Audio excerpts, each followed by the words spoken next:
ഞാൻ പ്രതീക്ഷിച്ചിട്ടില്ല. കാരണം മേക്കപ്പ് എന്നുള്ള ഫീൽഡിലേക്ക് ഞാൻ അങ്ങനെയൊന്നും തുടങ്ങി എൻ്റെ ഒരു ഇഷ്ടം കാരണം, ചെയ്യാനുള്ള ഇഷ്ടം കാരണം അങ്ങനെ അവരൊഴുക്കിലിങ്ങനെ വന്നപ്പോൾ ഇങ്ങനെ ഇങ്ങനെ ഇങ്ങനെ ഇങ്ങോട്ട് വന്ന കുറേ കാര്യങ്ങൾ. മറ്റേ നേരത്തെ ക്യാപ്ഷൻ ഇട്ടത് അപ്പോൾ ഇപ്പോൾ ഓക്കെയാണ്, ഇത് ഹർഷ പാത്തു സ്റ്റൈൽ ഓഫ് മേക്കിംഗ്. ഒത്തിരി മെസ്സേജസ് വരണ വെച്ചാൽ നിങ്ങൾ ഈ ഷെയ്ഡ് എങ്ങനെ ഉണ്ടാക്കി, ആ ക്വസ്റ്റ്യൻ അതിന് എപ്പോഴും കൂടുതൽ. പക്ഷെ എനിക്കതെങ്ങനെ പറഞ്ഞു കൊടുക്കേണ്ടതെന്ന് അറിയില്ല. കാരണം ഞാൻ അപ്പം എനിക്കുള്ള എൻ്റെ ഇത് വരുന്ന ഓരോ കാര്യങ്ങൾ ഇങ്ങനെ ചെയ്തിട്ടാണ്. ഒരു ഭയങ്കര തിരക്കിലൊരു ട്രെയിനകത്ത്, ആ കമ്പാർട്ട്മെൻറ്റിനകത്ത് ഒരു കുഞ്ഞിനെ കയ്യിലെടുത്ത് ഒരു സാധനം വരച്ചിട്ടുണ്ട്. ഗംഭീര സാധനമാണ്. കാരണം അതിനകത്ത് ഇനി വരാൻ പോകുന്നത് ഈ മേക്കപ്പ് ആർട്ടിസ്റ്റ് എന്ന നിലയിൽ ഒന്നുകൂടെ, അതായത് ബ്രൈഡൽ മേക്കപ്പ് മാത്രമല്ല ഹർഷ ചെയ്തിട്ടുള്ളത് അല്ലേ. ഇപ്പം ഒരുപാട് ആൾക്കാർ കണ്ട ഒരു മ്യൂസിക്കൽ ആൽബം അല്ലേ, തൈക്കുടം ബ്രിഡ്ജിൻ്റെ കള്ളിയങ്കാട്ട് നീലി അല്ലേ, അതിൽ നീലി എന്ന് പറയുന്ന അല്ലേ ആ ക്യാരക്ടറിലെ മേക്കപ്പ് ചെയ്തത് ഹർഷയാണ്.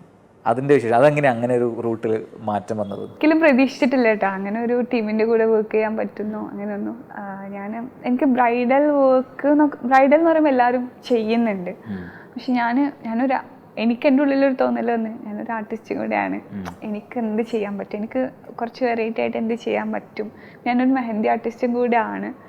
എനിക്ക് ഒരു കോൺസെപ്ച്വൽ ഷൂട്ട് ചെയ്യണമെന്ന് എനിക്ക് ഒരു ഉള്ളിലൊരിത് വന്നു. അങ്ങനെ ഞാൻ എൻ്റേതായ രീതിയിൽ ഞാനൊരു വർക്ക് ചെയ്ത് ഇൻസ്റ്റയിൽ പോസ്റ്റ് ഇട്ടു. അങ്ങനെ ആ പോസ്റ്റ് ഇവരുടെ ടീമിലുള്ള ഒരു സാറ് കണ്ടിട്ട് എന്നെ ഡയറക്റ്റ് കോണ്ടാക്ട് ചെയ്തിട്ട് ഇങ്ങനെ ഇങ്ങനെ കുറച്ച് റെഫറൻസും കൂടെ അയച്ചു തന്ന്. അതും എനിക്ക് വേറെ ടീമിൻ്റെ കൂടെ വർക്ക് ചെയ്തിട്ടോ ഒരു എക്സ്പീരിയൻസും ഒന്നുമില്ല.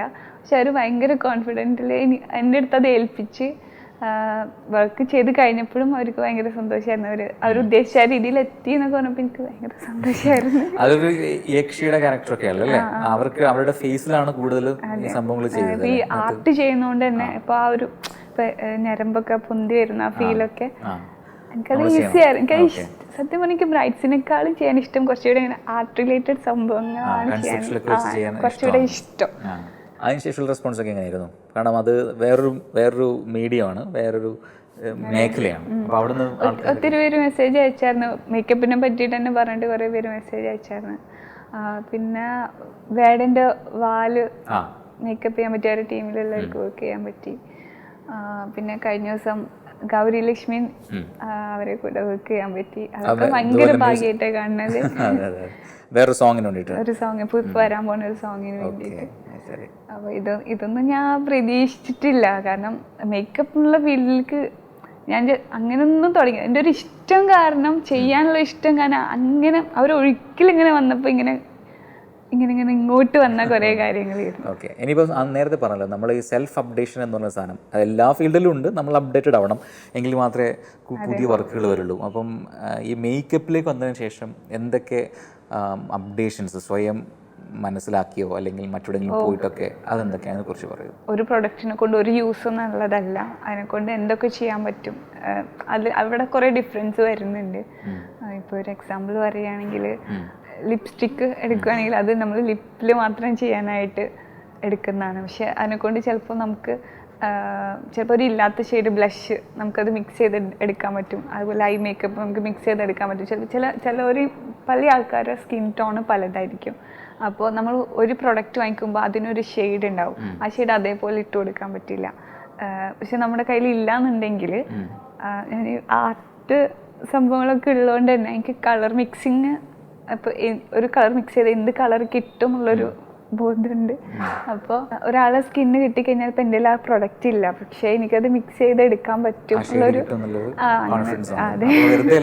നേരത്തെ ക്യാപ്ഷൻ ഇട്ടത്. അപ്പോൾ ഇപ്പോൾ ഓക്കെയാണ്, ഇത് ഹർഷ പാത്തു സ്റ്റൈൽ ഓഫ് മേക്കിംഗ് അതെ, അതുകൊണ്ടാണത് ഡിഫറെൻ്റ് ആയിട്ട് തോന്നുന്നത്. ഇപ്പോൾ ഇൻസ്റ്റയിലാണെങ്കിൽ പോലും ഞാൻ വർക്ക് ചെയ്തിടുമ്പോൾ എനിക്ക് ഒത്തിരി മെസ്സേജസ് വരണ വെച്ചാൽ നിങ്ങൾ ഈ ഷെയ്ഡ് എങ്ങനെ ഉണ്ടാക്കി, ആ ക്വസ്റ്റ്യൻ അതിന് എപ്പോഴും കൂടുതലാണ്. പക്ഷെ എനിക്കതെങ്ങനെ പറഞ്ഞു കൊടുക്കേണ്ടതെന്ന് അറിയില്ല. കാരണം ഞാൻ അപ്പം എനിക്കുള്ള എൻ്റെ ഇത് വരുന്ന ഓരോ കാര്യങ്ങൾ ഇങ്ങനെ ചെയ്തിട്ടാണ്. നോളജ് ഷെയറിംഗ് എന്ന് പറഞ്ഞ സംഭവം അത് സീക്രട്ടാണ്. പല ആൾക്കാരും നമ്മുടെ പ്രൊഫഷണൽ സീക്രട്ട് പുറത്തു പറയാറില്ല. അങ്ങനെയുള്ളതാണോ ഹർഷ? അതായത് കൂടെയുള്ള മറ്റ് ഫ്രണ്ട്സിനോ അല്ലെങ്കിൽ ഈ പറയുന്ന ഈ പ്രൊഫഷനിലൊക്കെയുള്ള മറ്റ് മേക്കപ്പ് ആർട്ടിസ്റ്റുകളൊക്കെ ഷെയർ ചെയ്യാറുണ്ടോ പുതിയ? അതായത് നമ്മളൊരു എക്സ്പെരിമെൻ്റ് എന്ന രീതിയിൽ നമ്മൾ ചെയ്യുന്ന സാധനം സക്സസ്ഫുൾ ആയി കഴിഞ്ഞാൽ ഇതിങ്ങനെ ചെയ്യാൻ നടക്കും എന്ന് പറഞ്ഞു കൊടുക്കാറുണ്ടോ? ഇപ്പോൾ ഇൻസ്റ്റയിലാണെങ്കിൽ അങ്ങനെ ചെയ്യാൻ പറ്റില്ല, കാരണം എത്രത്തോളം അത് പറയാൻ പറ്റില്ലല്ലോ. പക്ഷെ എനിക്ക് എൻ്റെ ഫ്രണ്ട്സ് ഉണ്ട് 2 പേര്. ആക്ച്വലി ഈ ഫീൽഡിൽ എല്ലായിടത്തും കോമ്പറ്റീഷൻ ആണല്ലോ. ഇപ്പം ഞാൻ പറയട്ടെ, ഇപ്പോൾ മേക്കപ്പ് ആർട്ടിസ്റ്റ് എന്ന രീതിയിൽ അല്ലാതെ ഇപ്പോൾ ഒരു സോഷ്യൽ മീഡിയ ഇൻഫ്ലുവൻസറാണ് അല്ലെങ്കിൽ സ്റ്റാറാണ് ഹർഷ. കാരണം ഒത്തിരി പേര് ഫോളോ ചെയ്യുന്നുണ്ട്. ഇപ്പം ഇലിസ്ട്രേഷൻസിനെ ഞാൻ എൻ്റെ മനസ്സിൽ പെട്ടെന്ന് തന്നെ ഉള്ളത് ഒരു ട്രെയിൻ ജേണിയിൽ ഒരു ഭയങ്കര തിരക്കുള്ളൊരു ട്രെയിനിനകത്ത് ആ കമ്പാർട്ട്മെൻറ്റിനകത്ത് ഒരു കുഞ്ഞിനെ കയ്യിലെടുത്ത് ഒരു സാധനം വരച്ചിട്ടുണ്ട്. ഗംഭീര സാധനമാണ്. കാരണം ആ സമയത്ത് അത്രയും തിരക്കുള്ള സമയത്ത് അങ്ങനെയൊക്കെ ചെയ്യാൻ പറ്റുമെന്നും, അത് മാത്രമല്ല കുഞ്ഞിനെ എടുത്തിട്ടാണ് വരച്ചത്. അതൊക്കെ എങ്ങനെ ചെയ്തത്? എപ്പോഴും ഞാൻ ആ സ്കെച്ച് ബുക്ക് കയ്യിൽ കൊണ്ടടക്കലുണ്ട്. ആ ട്രെയിനിൽ യാത്ര ചെയ്യുന്ന സമയം എന്ന് പറയുന്നത് രാത്രി 2 മണിയാണ്. നല്ല തിരക്കുണ്ട്. അങ്ങനെ ട്രെയിനിൽ കയറിയപ്പോൾ ഈ തിരക്കിൽ നടക്കില്ല എന്ന് എനിക്കറിയാം. പിന്നെ നല്ല രാത്രി 2 മണിയാണ്, ഉറക്കം അതൊക്കെ വരും, ക്ഷീണമാണ് ഒരിക്കലും. അപ്പോൾ ട്രെയിനിൽ കയറി നല്ല തിരക്കുണ്ട്. ഞാൻ എങ്ങനെയോ അതിൻ്റെ മേലെ കയറിയിരുന്ന് അങ്ങനെ കയറിയിരുന്നിട്ട് 2-3 കുട്ടികൾ ഇങ്ങനെ ഈ തിരക്കിൻ്റെ ഇടയിൽ അവർക്ക് ഇത് ഭയങ്കര ബുദ്ധിമുട്ടാവുന്നുണ്ട്, കരയുന്നുണ്ട്.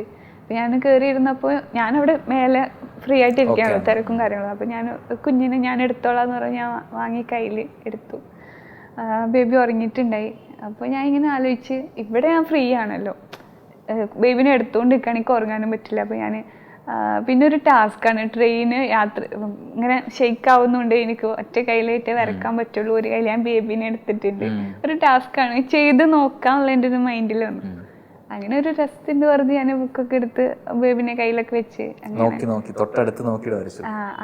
അങ്ങനെ ചെയ്തായിരുന്നു. പക്ഷെ അത് ഭയങ്കര എന്താ പറയാ, കുറെ ആൾക്കാര് അത് കണ്ടിട്ട് പിന്നെ ആ കുട്ടീന്റെ ഉമ്മയാണെങ്കിലും അവരുടെ ഫേസിലെ അവരുടെ എക്സ്പ്രഷൻ രസമാണ് അത് കണ്ടപ്പോഴല്ലേ.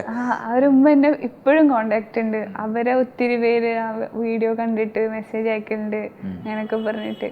ഹർഷയ്ക്കുള്ളൊരു പ്ലസ് പോയിന്റ് അതാണ് അല്ലേ. ഇപ്പം ഒരുപാട് മേക്കപ്പ് ആർട്ടിസ്റ്റുകളുണ്ട്, എല്ലാവർക്കും ഇതുപോലെ ഫോളോവേഴ്സ് ഉണ്ടാവണമെന്നില്ല അല്ലേ അല്ലേ. അപ്പം അതുകൊണ്ടുള്ള ഗുണം എന്താ വെച്ച് കഴിഞ്ഞാൽ, ഇപ്പം നേരത്തെ പറഞ്ഞ പോലെ ഈ തൈക്കുടം ബ്രിഡ്ജിന്റെ വർക്കുകളൊക്കെ ഒരു പക്ഷേ ആർഷിലേക്ക് എത്തിയിട്ടുണ്ടാവുക അതുവഴിയായിരിക്കും അല്ലേ. അപ്പം അത് എത്രമാത്രം ഹെൽപ്ഫുൾ ആവുന്നുണ്ട് ഇപ്പം ഇൻസ്റ്റ പോലുള്ള സോഷ്യൽ മീഡിയ പ്ലാറ്റ്ഫോംസ് ഇങ്ങനെയുള്ള കരിയറിനെ നല്ലോണം ഹെൽപ്ഫുൾ ആണ്. കാരണം കുറെ ആൾക്കാർക്ക് എത്തില്ലേ അത് എനിക്ക് പല കാര്യങ്ങളിൽ എനിക്ക് ഹെൽപ്ഫുൾ ആയിട്ടുണ്ട്.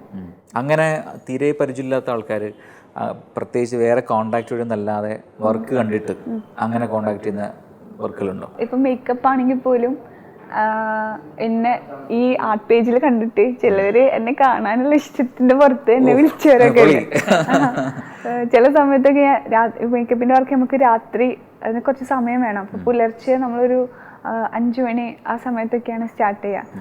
അപ്പൊ ഞാൻ ബ്രൈഡിന്റെ വീട്ടിലെത്തിയാൽ പോലും ഉറക്കത്തിന് എണീറ്റ് വരും എന്നെ കാണാൻ വേണ്ടിയിട്ട്. അങ്ങനത്തെ മൊമെന്റ് ഒക്കെ ഉണ്ടായിട്ടുണ്ട്. അപ്പൊ അതൊക്കെ നമ്മളെ ഒന്ന് എനർജൈസ് ചെയ്യും അല്ലേ. അപ്പൊ ഈ ഒരു ഹർഷ പാത്തു എന്നുള്ളൊരു ആ ഒരു പേജും കാര്യങ്ങളും ഉള്ളതുകൊണ്ട് ഞാൻ ഇങ്ങനെ വർക്കിന് പോയാലും അവിടെ എനിക്ക് ഭയങ്കര റെസ്പെക്റ്റും ഒരു സ്നേഹമൊക്കെ. അപ്പോൾ ദെൻ നെക്സ്റ്റ് ഇപ്പം നമ്മളിപ്പോൾ പറഞ്ഞ പോലെ മേക്കപ്പിലേക്ക് വന്നു, അതിൻ്റെ കുറേ ഡീറ്റെയിലിങ്ങിലേക്ക് പോയി, സ്വന്തമായിട്ട് അപ്ഡേറ്റ് ചെയ്തു എന്ന് പറയുന്നു. അതല്ലാതെ മറ്റെവിടെയെങ്കിലും പോയി പഠിക്കുമോ? ഒരു പക്ഷേ നമ്മളിപ്പോൾ എന്താ പറയുക, ഇതൊന്നും പഠിക്കാതെ BA പോലുള്ള ഫൈനാൻസ് ഒന്നും പഠിക്കാതെ മേക്കപ്പിൽ താല്പര്യമുള്ള ആൾക്കാരുണ്ടാവും, അവർ പല ഇൻസ്റ്റിറ്റ്യൂട്ട്സുകളിലും പോയി പഠിക്കുന്നുണ്ടാവും. അപ്പം അങ്ങനെ ഉള്ള ആൾക്കാർ അപ്പം പ്രൊഫഷനായിട്ട് ഇത് കാണണമെന്ന് പറഞ്ഞ് ഇത് പഠിക്കാൻ ആഗ്രഹിക്കുന്ന ആൾക്കാരോട് എവിടെ പോയി പഠിക്കണം, അല്ലെങ്കിൽ എങ്ങനെയുള്ള ടൈപ്പ് ഓഫ് ഇൻസ്റ്റിറ്റ്യൂട്ട്സ് ആണ് അവർ തിരഞ്ഞെടുക്കേണ്ടത്? എന്താണ് ഹർഷയ്ക്ക് അതിനെക്കുറിച്ച് പറയാനുള്ളത്? ഇപ്പം മേക്കപ്പ് ആണെങ്കിൽ ഞാൻ ഒരു IFB എന്ന് പറഞ്ഞ ഇൻസ്റ്റിറ്റ്യൂട്ടിലായിരുന്നു ഞാൻ ആദ്യം എടുത്തത്. പക്ഷെ എനിക്ക് അവിടുന്ന് സ്കിന്നിനെ പറ്റി പഠിക്കാൻ പറ്റി. പക്ഷെ ഒരു പ്രോഡക്റ്റ് ഇപ്പോൾ എന്ന് പറയുന്നത് പ്രോഡക്ട്സിലാണ് കുറേയൊക്കെ കാര്യങ്ങൾ നടക്കുന്നത്. അപ്പോൾ ഞാൻ പിന്നെ ഹസ്മീന ഹയാസ് എന്ന് പറഞ്ഞിട്ട് ഒരു തൃശ്ശൂരിൽ തന്നെയുള്ള ഒരു മേക്കപ്പ് ആർട്ടിസ്റ്റിൻ്റെ മാസ്റ്റർ ക്ലാസ് അറ്റൻഡ് ചെയ്തു. അവരുടെ ഞാനൊരു 3 ക്ലാസ് അറ്റൻഡ് ചെയ്തു. അത് അവൻ്റെ ഹെയറിന് വേറെ ഉണ്ടായിരുന്നു, മേക്കപ്പിന് വേറെ ഉണ്ടായിരുന്നു. അങ്ങനെ അത് ചെയ്തു. പിന്നെ അതിനുശേഷം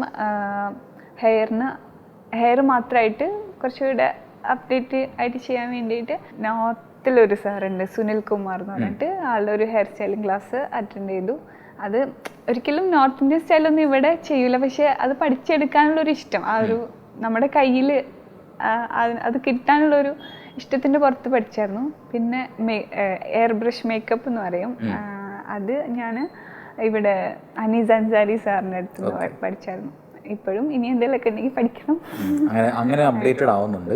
അപ്പം അത്തരം എന്താ പറയാ കുറച്ചും കൂടെ എക്സ്പീരിയൻസ് ആയിട്ടുള്ള ആൾക്കാരുടെ അടുത്ത് പോയി പഠിക്കുന്നതായിരിക്കും നല്ലതല്ലേ പറഞ്ഞു തരുന്നത് അല്ലേ?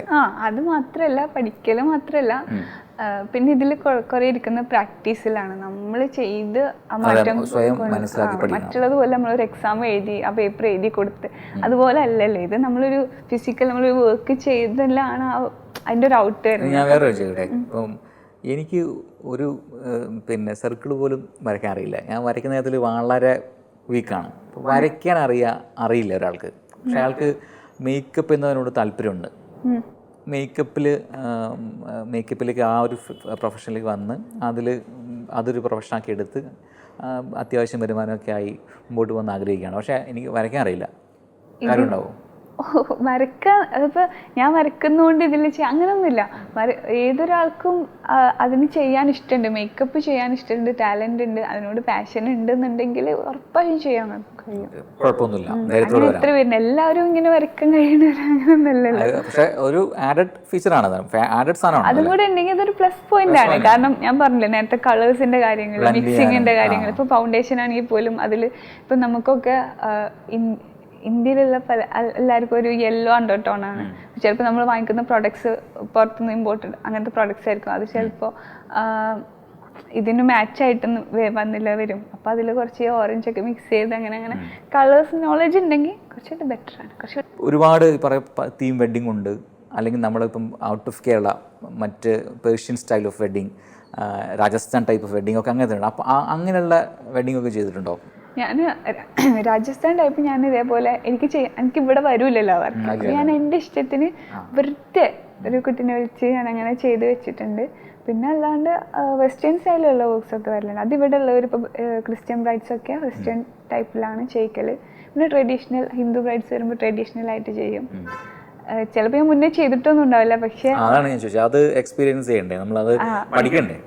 ഞാൻ കുറച്ച് ഫസ്റ്റ് ടൈം പോണെന്ന് ഞാൻ കുറച്ച് വീഡിയോസൊക്കെ ഇരുന്ന് കണ്ട് അതിനോടുള്ള ഇഷ്ടം കൊണ്ട് തന്നെയാണ് ചെയ്യണമെന്ന് നമുക്കുള്ളിലുണ്ട്. നമ്മുടെ ഫീൽഡിൽ ഇങ്ങനെ ഒരു വർക്ക് വരണമെന്ന് ഭയങ്കര ആഗ്രഹം ഉണ്ടാവും. അപ്പോൾ കുറച്ചും കൂടെ ബ്രൈഡിൻ്റെ കൂടെ നമ്മളും കൂടെ ഇരുന്ന് കാര്യങ്ങളൊക്കെ സംസാരിച്ച് എങ്ങനെയാണ് വേണ്ടത് ഉള്ള കാര്യങ്ങളൊക്കെ ചോദിക്കും. അപ്പോൾ അവരുടെ ഇഷ്ടങ്ങൾ നമുക്ക് ഷെയർ ചെയ്യും.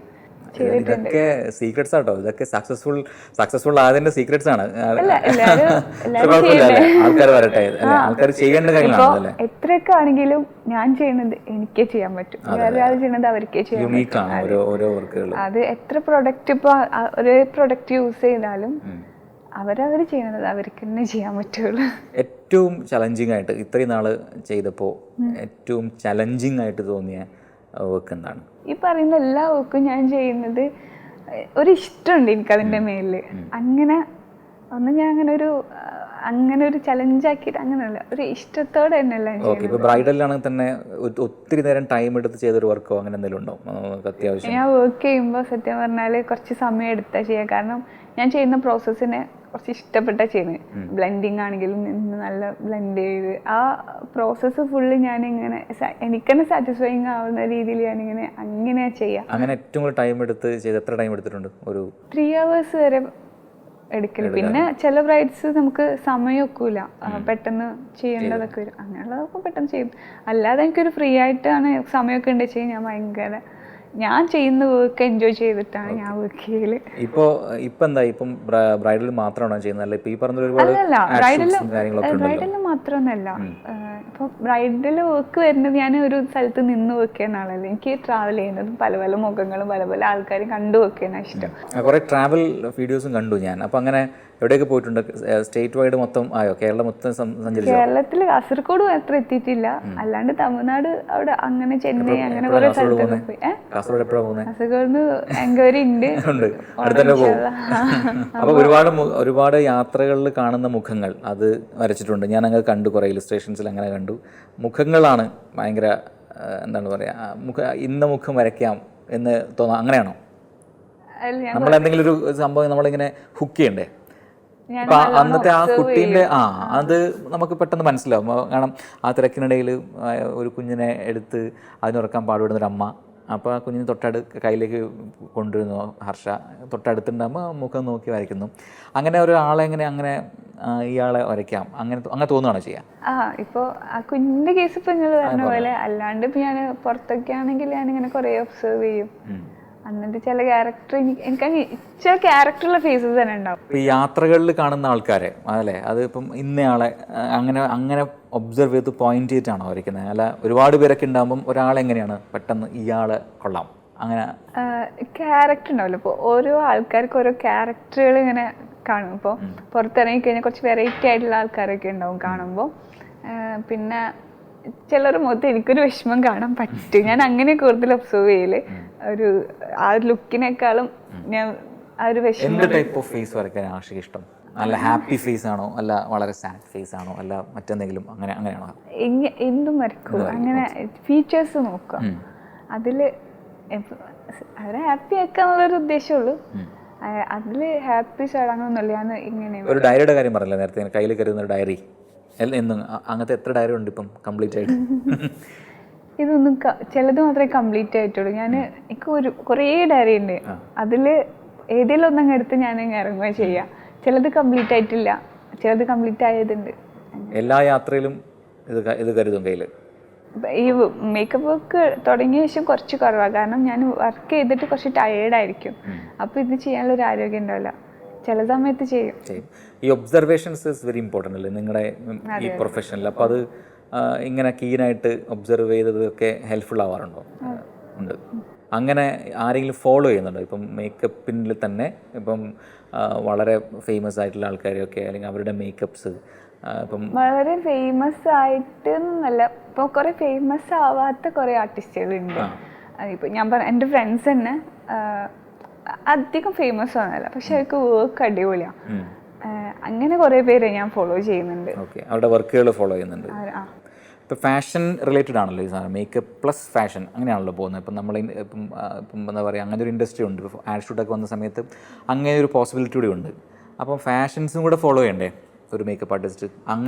അങ്ങനെ ചെയ്യാറുണ്ടോ? നമ്മൾ തന്നെ ഇപ്പോൾ കുറേ റെഫറൻസ് ഒക്കെ എടുത്ത് നോക്കി, എപ്പോഴും നമ്മൾ വേറൊരാൾ വർക്ക് നോക്കാതെ അവിടുന്ന് ഇവിടുന്ന് കുറേ റെഫറൻസ് ഡ്രസ്സിങ്ങിൻ്റെ കാര്യത്തിലാണെങ്കിലും എല്ലാം നോക്കി അങ്ങനെ ഒരു പുതിയ സാധനം ചെയ്യാൻ ശ്രമിക്കാറുണ്ട്.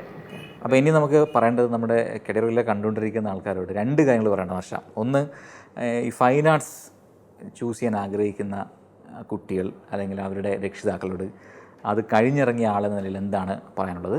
ഒന്നത്. പിന്നെ മേക്കപ്പ് എന്ന് പറയുന്നൊരു പ്രൊഫഷനിലേക്ക് ഇഷ്ടപ്പെട്ടു വരാൻ ആഗ്രഹിക്കുന്ന ആൾക്കാരോട് എന്താണ് പറയാനുള്ളത്? അല്ല, ഈ ഫൈൻ ആർട്സ് എന്ന് പറയുമ്പോഴേ കുറച്ച് വൈഡാണ്. ആർട്ട് റിലേറ്റഡ് എന്ത് വർക്കിനും ഫൈൻ ആർട്സ് നമുക്ക് ഹെൽപ്ഫുൾ ആണ്. പിന്നെ അതിനായിട്ട് പഠിക്കാനൊന്നും വിഷമമുള്ളതായിട്ടില്ല, ഉള്ളതില്ല. കാരണം ഒരു ഒറ്റ പീരീഡ് മാത്രമേ നമുക്കൊരു തിയറി വരുന്നുള്ളൂ. അത് നമുക്ക് ഇഷ്ടത്തോടെ പഠിക്കാം. തിയറി ആണല്ലോ, ഹിസ്റ്ററി അങ്ങനത്തെ സംഭവങ്ങൾ. ആർട്ട് റിലേറ്റഡ് ഒരു ആർട്ട് സംഭവം ചൂസ് ചെയ്യുന്ന ഒരാൾക്ക് അതിൻ്റെ ഹിസ്റ്ററി കേൾക്കാനും ഇഷ്ടമുണ്ടാവും. അപ്പോൾ ബാക്കിയെല്ലാം ഈസിയാണ്. വരക്കാൻ അറിയുന്ന ഒരാളാണെങ്കിൽ എല്ലാം ഈസിയാണ്, നമുക്ക് ഭയങ്കര ഈസി ആയിട്ട് പഠിച്ചെടുക്കാം. പിന്നെ പേരൻസിനോട് പറയാനുള്ളത്, അല്ല, ഈ ആർട്ട് എന്ന് പറയുമ്പോൾ പല പേരൻസും സപ്പോർട്ടായിരിക്കൂല, പുറകോട്ട് പോകും. കാരണം അവരെ കരിയർ എന്താവും എന്നൊക്കെ വിചാരിക്കും. അത് അവരെ പേടിയാണ്. ഒരിക്കലും ഒരു ആർട്ട് പഠിച്ച ഒരാൾ സ്റ്റെക്ക് ആവേണ്ടി വരില്ല. അവർക്ക് പിന്നെ നമ്മൾ ഓപ്പർച്യൂണിറ്റീസ് നമ്മൾ തേടി പോകണം. അത് വേറെ കാര്യം. ഒന്നും നമ്മൾ എന്തെങ്കിലും ഇപ്പോൾ ഇല്ലായ്മയിൽ നിന്നൊന്നും ഉണ്ടാവില്ല എന്നുള്ളതാണ്. നമ്മളൊന്നും ചെയ്യാണ്ട് ഒന്നും ഉണ്ടാകാൻ പോകില്ല. നമ്മൾ ഇറങ്ങിയിരുന്ന ഒന്നും ചെയ്യില്ല. നമ്മളടുത്ത് ഇങ്ങോട്ട് വരും എന്ന് പറഞ്ഞിട്ട് കാര്യമില്ല. നമ്മൾ എന്തെങ്കിലും അങ്ങോട്ട് ഇട്ട് കൊടുക്കണം. നമ്മൾ ഓപ്പർച്യൂണിറ്റി, നമുക്ക് വേണ്ട കാര്യങ്ങൾക്ക് നമ്മൾ തന്നെ അങ്ങോട്ട് എന്തെങ്കിലും ചെയ്താൽ തന്നെ അതെ, നമുക്ക് ഇങ്ങോട്ട് വരുള്ളൂ. ഇപ്പോൾ എനിക്കിപ്പോൾ ഇത്ര ഒരു ഇത്, ഞാൻ ഇപ്പോൾ ഇൻസ്റ്റയിലൊക്കെ വീഡിയോസ് ഇട്ടുകൊണ്ടാണ് കുറേ എൻ്റെ അടുത്ത് വിട്ട് ഇങ്ങോട്ട് കുറേ വർക്കും കാര്യങ്ങളൊക്കെ വന്നത്. മേക്കപ്പിലേക്ക് വരുന്ന ആൾക്കാരുണ്ട്, മേക്കപ്പ് ഒരു പ്രൊഫഷൻ, അവരെന്താണ് ശ്രദ്ധിക്കേണ്ടത്, അവരെന്താണ് ഫോക്കസ് ചെയ്യേണ്ടത്? മേക്കപ്പിൽ വരുന്ന ആൾക്കാരുടെ അടുത്ത് എനിക്ക് പറയാനുള്ളത്, എനിക്ക് തോന്നിയ കാര്യമാണ്, ഇങ്ങനെ ഗേൾസിന് മാത്രമാണ് മേക്കപ്പ് ചെയ്യാൻ പറ്റൂ അങ്ങനെയൊന്നുമില്ല. ഇപ്പോൾ ഒത്തിരി ബോയ്സ് ഭയങ്കര നല്ല രസമുള്ള വർക്ക് ചെയ്യുന്നവരൊക്കെ ഉണ്ട്. അപ്പോൾ അതേപോലെ നമുക്ക് എന്തിലാണോ ഇഷ്ടം, ചിലർ ഇത് ബോയ്സിന് ചെയ്യാൻ പറ്റിയ ഫീൽഡാണോ, അവർക്ക് മേക്കപ്പ് ചെയ്യാൻ അവർക്ക് പറ്റിയ ജോലിയാണോ, അങ്ങനെയൊക്കെ ഉണ്ട്. പക്ഷെ അതിൽ ഒരുപാട് സക്സസ് ആയിട്ടുള്ള ആൾക്കാരൊക്കെ ഉണ്ട്. ചിലപ്പോൾ ഇഷ്ടം ഉണ്ടാവും ചെയ്യാനൊക്കെ. അപ്പോൾ നിങ്ങൾക്ക് ഇഷ്ടമുണ്ട്, നിങ്ങൾ ടാലൻറ്റഡ് ആണ്, അതിലാണ് നിങ്ങളുടെ പാഷൻ എന്നുണ്ടെങ്കിൽ നിങ്ങൾ ധൈര്യമായിട്ട് ചെയ്യുക, അത്രേ പറയാനുള്ളൂ. അത് ഇന്ന കാറ്റഗറി ഒന്നുമില്ല, ആ ഒരു കലയായിട്ട് കാണാം. അത് സമൂഹം ഇപ്പൊ ഒരുപാട് മാറ്റമുണ്ട്. പക്ഷെ ടോട്ടൽ ചേഞ്ച് വരട്ടെ അല്ലേ. Thank you so much Harsha. അപ്പം ഒരുപാട് പുതിയ വർക്കുകൾ വരട്ടെ. അപ്പം അടിപൊളിയാവട്ടെ. Thank you so much.